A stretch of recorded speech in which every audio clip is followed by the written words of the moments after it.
Би хөдөөнөөс ингэжлээ явах гэж ирсэн. Ярилцлага өгөх гэсэн ярьж чадахгүй юм. Царч ярилцлага өгөх гэж хурж ирсэн би.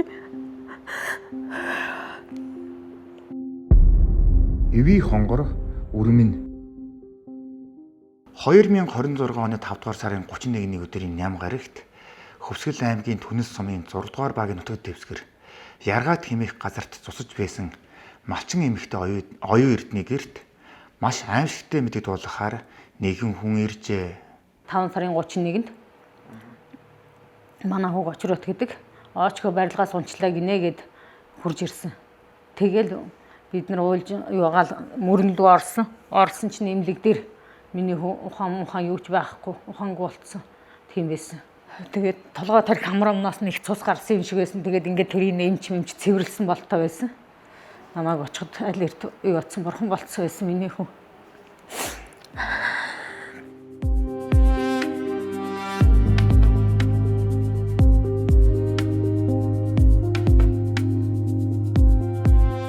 За ам хохирч Очир Батын хувьд бол маш их хөдөлмөрч хүн байж л дээ.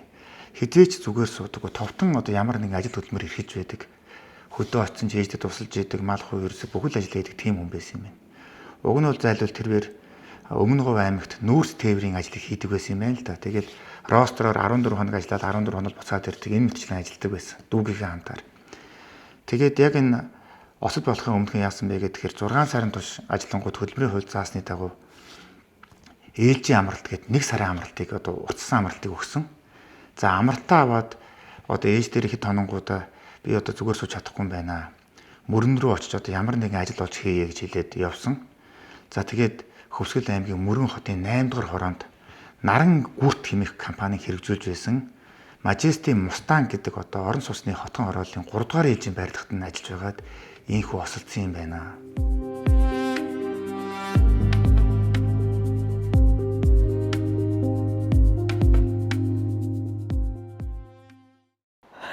Миний хүү гадаа гарсан ч туумал бүхэл ажлаа хийдэг. Гэрт орсон ч тоогоо шинэг бүхэл ажил. Сүүсэл ухрамалаа хүртэр сааж гэрт гадаагүй хийдэг.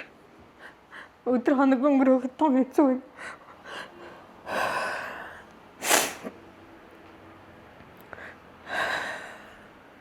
Энэ бол хань жил өөр хөлтөө болж чадаагүй юм биш үү? Тий, хань жил өөр хөлтөө болж чадаагүй дүүн авгаа авсан. Энэ намар хүүгээ айл болгох гэжсэн би. Авгаа дагуулж ир.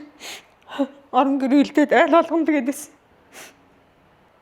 Ээж би авар тэгсэн ямаагаас амнаад авар гэрте байсан л дээ малын ажлыг хийгээ. Тэгэд ээж би 90 явчаад ирээгээ тэгсэн өмнө тэгдэг гэдгийгсэн. Тэгтэн би дүүгээ авгаа хот 90 явж ирээд бас жаахан жоохон бэлдэж ирсэн. Тэгээд би авгаа авах гэж байгаа юм байна ашгүй дээ гэж бодоод дуугаалдаа миний хүү дараахан нэг тэгж юмсэн шид юм яриад энэ төр болоод ч байдгүй. Тэгээд би ашгүй дээ авгаа авах гэж байгаа юм байна. Тэгээд миний хүү гэжсэн. Тэр ирээн лүгөө явцсан байсан бол миний хөөдөд амтл байх байсан баг.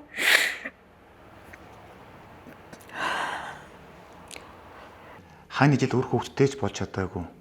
Цэл залуухан хүүгээ зуурдаар алдна гэдэг бол үнэхээр аимшигтэй. Тэгээд хүүгийнхээ хойноос эмгэнэн гашуудаад уйлаа сууж байхад нь түүн дээр Хөвсгөл аймгийн шүүхэн шинжээ чимчээрэд бол дараах зүйлийг хэлсэн юм байна лээ. Өвлийн шалтгаан болохоор хөл бол ингээд ихцээрээ өндрөөс унсан гэсэн. Тэгээ хөл энэ шилв ясаараа хугаралттай гэсэн, бүдүүн гуй хугаралттай гэсэн ингээд өсгийн цөмрөөд гарцсан байсан доошоо. Ингээд тэгээд нөгөө юу болохоор нэг гадна талаасаа юу авахгүйсэн. Тэгээд тэр нөгөө шинжээчийн үн дээр болохоор тэгээд юу атсан бэ гэж тэгсэн. Хавирга мавирган дээр болохоор хугаралт юм байхгүй. Энэ хүзүү мүзүүгээрээ болохоор уг нь хугаралт юм байхгүй гэж тэгсэн. Тэгсэн өртөр ингээд нөгөө хамаг дотор эрэхтэн юу атсан цус харвалттай гэж тэгсэн. Тэгээд тархиндээ бас ингээд цус харвалттай байна гэж тэгсэн. Хүний хүзүү мүзүү ингээд орчдөг гэж тэгсэн. Танаа хүүхдийн болохоор ингэж уг нь ороогүй байна. Тэгээд ингээд дотроо харвалттай юу атсан бэ гэж тэгсэн. Тарих марх ингээд бүх юм баг хорилтцсан юм байлгүй тэгжил ярьсан. За өнөөдөр 2026 оны 7 сарын 31-ний өдөр. За 2026 оны 5 сарын 31-ний өдөр за үйлчлүүлэгч оюун эрдний хүү болох. За энэ барилга дээрээс унж нас барсан. За энэ барилга дээрээс унж нас барахад тухайн цаг хугацаанд За мөн одоо хөдөлмөрийн аюулгүй ажиллагаатай тухайн барилгыг одоо хөдөлмөрийн аюулгүй ажиллагаатай холбоотой барилгын стандарт дүрм журмыг сахиагүй. За мөн одоо тухайн барилга дээр тор байхгүй байсан. Тэгтэл өнөөдрийг хүртэл одоо 7 сарын 31-ний хүртэл тухайн барилга дээр ямар нэгэн одоо аюул эрсдлээс хамгаалсан юм тор байхгүй. За тэгсэн мөртлөө одоо энэ одоо ажиллагаа ингээд энэ барилгын ажил хэвэн явагдчихийдэг.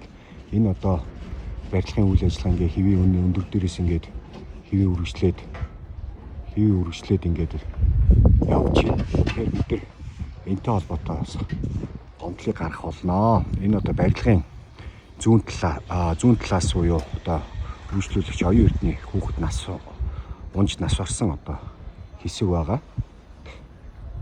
За одоо хүртэл одоо тухайн хэрэг учирлаасноос хойш ямар нэгэн энэ барилга дээр одоо тухайн үед торггүй байсан. Одоо хүртэл ингээд торггүй энэ үйл ажиллагаатай ингээд хэвийн үргэлжлээд явж байна. Тэгэхээр энэ тухайн барилгын үйл ажиллагааг зогсоох талаар бид нар бас зохиох байгууллагатай удирдлагуудтай уулзаж одоо арга хэмжээ авах саналыг гарганаа. Та бүхэн сая бичлэгээс харлаа шүү дээ. Энэ Хөвсгөл аймгийн Мөрөн хотод одоо энэ Majesty Mustang гэдэг төслийг хэрэгжүүлж байгаа Наран гүрт компанийн бол үнэхээр том толгойтой байгаа зү. Осол болсноос хойш хүний амьдснаас хойш даруй одоо 3 сар өнгөрчөөд байхад одоо болтол ажилчдаа ингээ хөдөлмөрийн аюулгүй байдлын зааварчилгааг өгдөггүй. Нөгөө аюулгүй хувцас, каск, малгай юмнуудыг одоо өмсүүлдэггүй.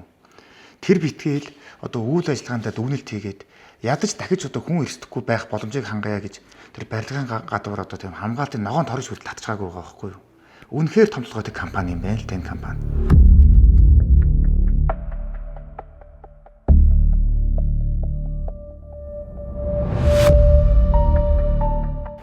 Мустанг компани захирал намжилт орж юм хөрөвд орж гэдэг хүн байдаг гэсэн. Би тэр хүнийг ирж надтай уулзах болов гэж бодсон. Өдийн хэрнээ уулзаагүй, бараа царайгийн чараагүй. Тэр хүн уг нь үр хөвгтэй л хүн байх. Тэгвэл хүний амийг нохоо амнаас дор бодож байгаад л харамсаж байна. Тэр хүнд миний хүүхэд хэрэггүй гэж болно. Надад алтнаас өмдтэй үр хүүхэд минь. Тэр хүнийг өдөө болтол би нэг ирж уулзах болов надад уучлалтгүйж явах болов гэж харсан өдөөт болтол ирээгүй тэр хүн. Тэрэнд их харамсаж байна би. Гомдолтой байна.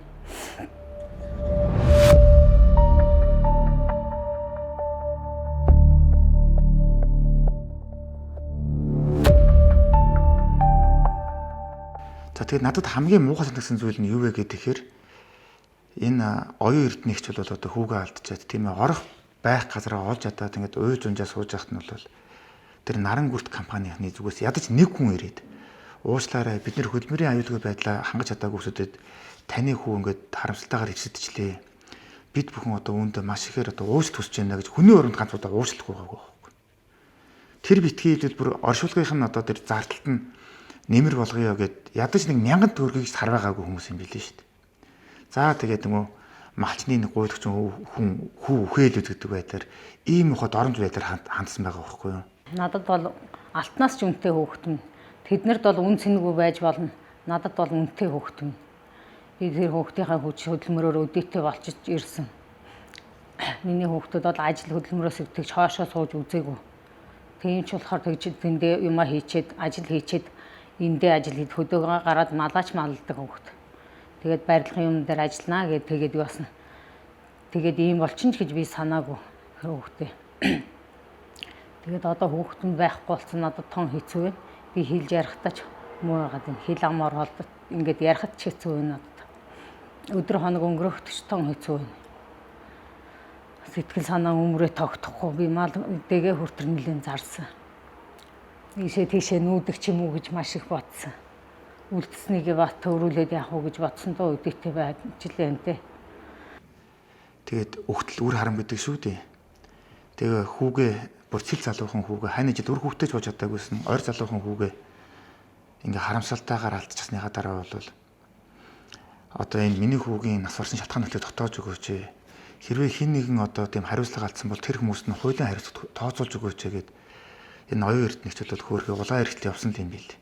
Харамсалтай нь Хөвсгөл аймгийн цагдаагийн газрынхан бол хүүгийнх нь 8 нас хохирсны дараа түүнээс нэг удаа ганц мэдүүлэг авсан болоод бүхэл бүтэн 3 сарын турш орс сургуу таг болчихсон байгаа байхгүй юу. Тэгээ аргаа барахтаа энэ хүн бүр одоо тархтаа тусныхаа эцэд ямар ч л байсан би Улаанбаатарт очих ёстой юм бэ. Тэгээд энэ асуудлыг би олон нийтэд хүргэх ёстой юм байна. Тэгжээж ин цагдаа хуулийн байгууллагч ажилтдаг юм байна гэж хэлээл хөөх над руу зорж ирсэн нь энэ юм байлээ л дээ. Хүсгэл аймгийн Мөрөн суманд байдаг Нарангүрт гэдэг компани Мустанг нэрээр аюутай. Энэ компанийг шалгаад өгдөг газар нь шалгаад өгөөч ээ. Тим хөвсөлттэй байна. Шалгаад хянаад яваад өгөөч ээ. За тэгэхээр Монгол улс ч хуультай улсаа. Монгол улс хуультай улс аахгүй юу? Тэгэхээр Монгол улсад одоо мөрөгдөжгүй одоогийн хуулиар яадаг вэ гэхээр барилга дээр одоо ажиллаж байгаа хүний аймнаас эрсэлсэн тохиолдолд тухайн барилгын ажлыг шууд зогсоож битүүмжилдэг юм байна. Нэмт хэрэгүнд. Тэгэнгүүтээ тухайн барилгатан дээр хөдөлмөрийн аюулгүй байдлын зааварчилгааг чанд одоо мөрдүүлж, тэр аюулгүйд хорин татуулж, тэр аюулгүй тэр олс мос бэхлэгийн чанд хийлгүүлж, барилгын ажилтныг нь иж бүрэн хувцаар өмсүүлж, одоо тэр барилга дээрээс дахиж одоо хүн унаж амь насаа эрсдэхэргүй болгосны үндсэн дээр тухайн барилгын ажлыг үргэлжлүүлдэг ийм хуультай байхгүй юу? За цаашлаад яадаг вэ гэхээр Хөвсгөл аймгийнхан дээр одоо мэрэгжлийн хяналтын байгууллага байдаг юм уу? Барилгын асуудал эрхэлсүүд ямар байгууллага байдгийг би тэр мэдэхгүй байна л да. Тэр байгууллагын хүмүүс нь очиод эрсдлийн үнэлгээ хийгээд тэр хүний амь нас хохирсон асуудлыг нь тогтоогоод ингээ холбогдох мэрэгжлийн байгууллагын шалгуулад ингээ явуулдаг. Гэтэл биш дээ Нарангүрт компанийн бүр амар том артай байгаа байхгүй юу? Бүхэл бүтэн хүн амь эрсдэжээд байхад нэг ч өдөр барилгын ажил нь зогсоогүй гэж байгаа шүү дээ. Тэг алдаагаа ч залруулаагүй цаашаа одоо бол барилгын ажил нь үргэлжлээд явж байгаа.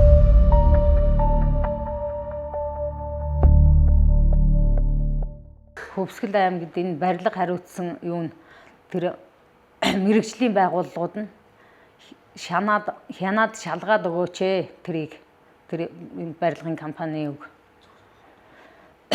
Би тийм л юм хүсч шаардаж байна. Тэг зогсоогоод өгөөч ээ. Би хүүгийнхаа үнэн зөвөр юуасныг л мэдэх гэсэн юм. Би Хөвсгөл аймагт энэ барилга хариуцсан улсын байгууллагыг ажиллаа хийхгүй байх гэж үзэж байна би. За хэрвээ Монгол улсын хууль энэ Нарангүрт хэмээх энэ даварчсан компанид үйлчилдэг байсан бол шүү. Нэмт хэрэгүнд хөдөлмөрийн аюулгүй байдал эрүүл ахуйн тухай хуулийн 27-гийн 1-д заасан үүргээ биелүүлээгүйгийн хүндлэлээр энэ Нарангүрт компани захирал намжилт доржийн пүрэв дорж гэдэг энэ одоо этгээдийг захирлыг нь тийм ээ шууд эрүүгийн хариуцлагаар татах ёстой байсан.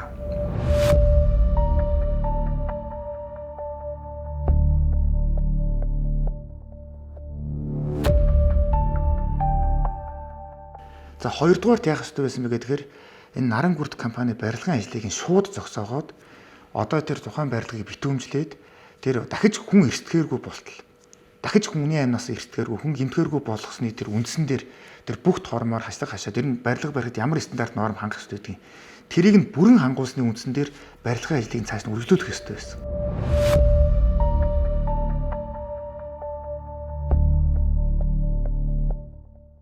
За 3 дугаарт болохоор үйлдвэрлэлийн ослын бүртгэж шалгалтын ажлыг Хөвсгөл аймгийн одоо тэр барилгын асуудал эрхэлсэн мэрэгжлийн байгууллагын бүрэлдэхүүн баг бүрэлдэхүүн очиж одоо тэр үнж дүгнээд одоо энэ талигаач одоо ийм шалтгаанаар ийм одоо аюулгүй байдлыг хангаагүй үндсэн дээр санаас эрсэлсэн байна гэд тэрийг нь тогтоонгуудаа ганцхан Нарангүрт компани Majesty Mustang төсөл дээр биш.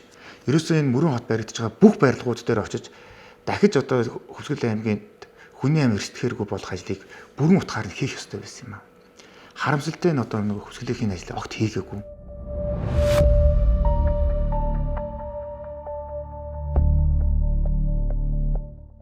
За дөрөвдүгээрт болохоор хууль заасны дагуу ямар арга хэмжээ авдаг вэ гэхээр өнчирч үлдсэн арга гэрийнхэнд нь нөхөн олгор олгуулах, тэтгэмж олгуулах. За тэгээд тэр битгий хэлбэл одоо тэр сэтгэл санааных нь хохирлыг нь тогтоожгаад тэр нөхөн олгорыг өгүүлэх энэ мэтчлэн ажлуудыг шатараатай хийх ёстой байсан юм аа. Тэгтэл одоо өнгөрсөн 3 сарын хугацаанд энэ амь хөрөгчийн арга гэрийнхэнд одоо нөхөн олгор олгуулах нь битгий хэл. Хүний урамд ядаж уушлаарэ гэдэг үгийг ч одоо Нарангүрт компанийн хэлэг байгаа шүү дээ. Ягаад гэвэл хуульгүй улс учраас, ягаад гэвэл энэ компани хуулийн дээгүүр байдаг учраас ийм баавартай байгаа байхгүй юу? Хүний амь гэдэг ч хүнгүй зүйл биш шүү дээ. Тэр хүн болгонд хууль эрхтэгш үйлчилдэг л баймаар юм. Малчин бидний хүүхэд болохоор хүн биш болчтой юм биш юм бол энэ хууль юу эрхтэгш үйлчлүүлэг нь юу байх юм?